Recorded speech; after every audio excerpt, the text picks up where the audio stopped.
Hey guys, welcome back to my YouTube channel. My name is Jess. If this is your first time, you are welcome to my channel, and you're also welcome to our Q&A series that we've been doing for the last 2 to 3 months now. In this Q&A episode, we're going to be tackling 2 questions.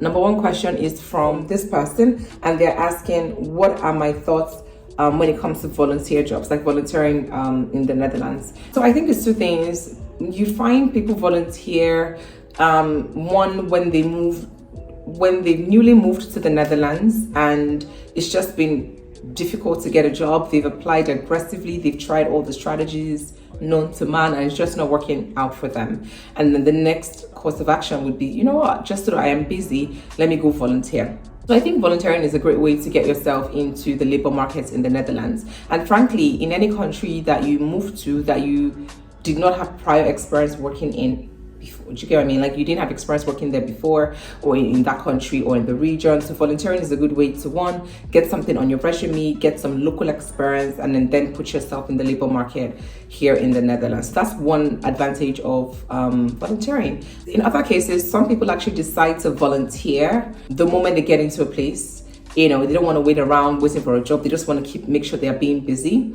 So they just volunteer. Hopefully they get something quickly, because typically when you're volunteering, you're probably not going to get paid at all. If you're lucky, you're going to get like less than minimum wage. But volunteering typically comes with 0 pay. So some people just want to be busy, have somewhere to go, use that opportunity to familiarize themselves with the environment or the country that they moved to, in this case the Netherlands. It's also a good way to build out your network here in the Netherlands, where the more people you interact with, the more expansion in terms of your network and contacts. What that could do for you ultimately is you may even get job opportunities from these people that you're going to meet whilst you're volunteering. Someone could know someone, or someone actually gets a brand new job, or someone tells you about an opportunity that you probably would never have heard about. It just helps you make friends, you know, not friends like, oh, my paddy, like, you know, my G, you know, it's like just building out your network, really. So that's a big advantage of volunteering. The thing about volunteering is, if you're able to find something along the lines that you want to build your career in, then even better.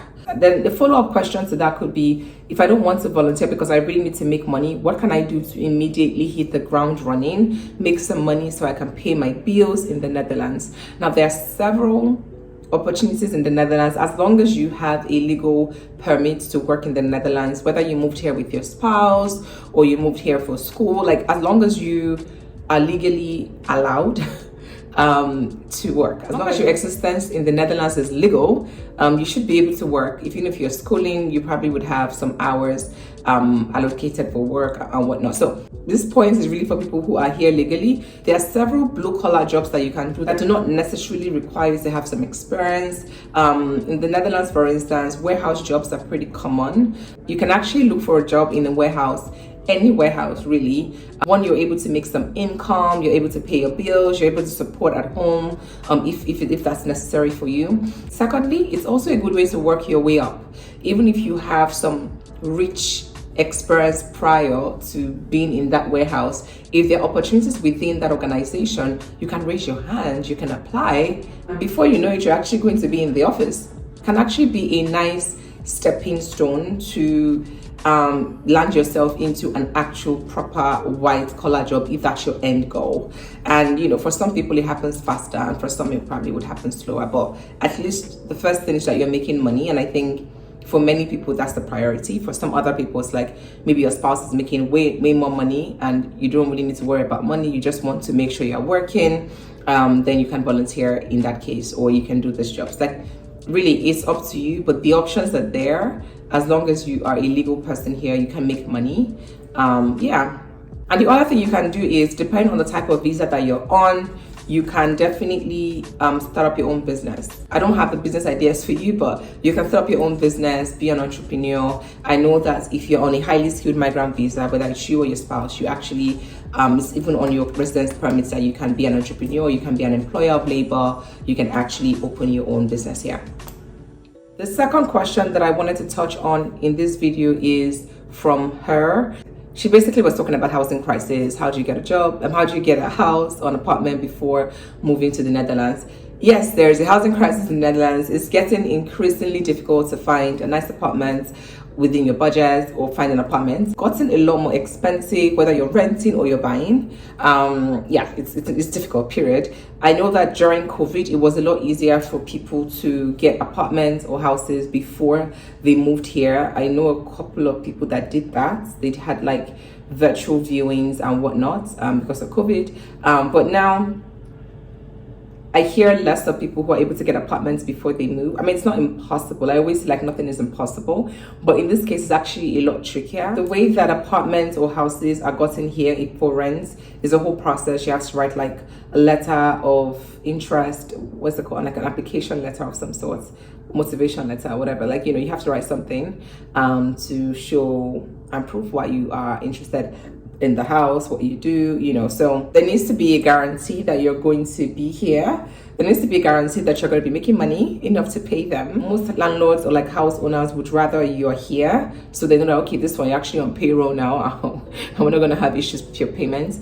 And then I think for students, more importantly, there are different housing situations based on your school and whatnot. That one maybe we can touch on a completely different video, but yes, the housing crisis is a real thing.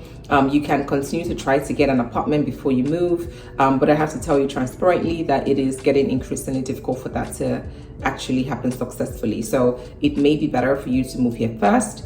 If you're moving for work, your company would most likely give you £10,000. They put you in an apartment for a short period of time until you're able to like find your own place. I know that this is not the most helpful, but I wanted to touch on it because yes, it is actually quite difficult. Lots of people are in the market trying to buy a house now, and it's just harder. And people who are renting for way higher prices than they budgeted for. So it's real. And there's a lot more movement in terms of people coming in. So, and then schools as well. There's a housing crisis, especially even for students. So it's just like high demand, low supply. So that's something I think the government is fully aware of, and perhaps they're working on it. I don't know what that would mean for students, especially because I think it's a lot difficult for students than it is for workers. Because for workers, you most likely would find your company will most likely place you somewhere for a period of time. But for students, I'm not sure how they would cope. I need to get back to cooking. I need to start cooking. You can see my pot is waiting for me, but I hope that you found this video useful. Please drop in the comments if you have more questions for me to answer. The next Q&A is going to be about traveling. Someone had asked me about kids, traveling with toddlers and whatnot. So that'll be the next Q&A. It's quite different from my usual videos, but I'm going to do it for you. So if you have any questions that you want me to answer, comment. All right. Have a good day, guys. Bye.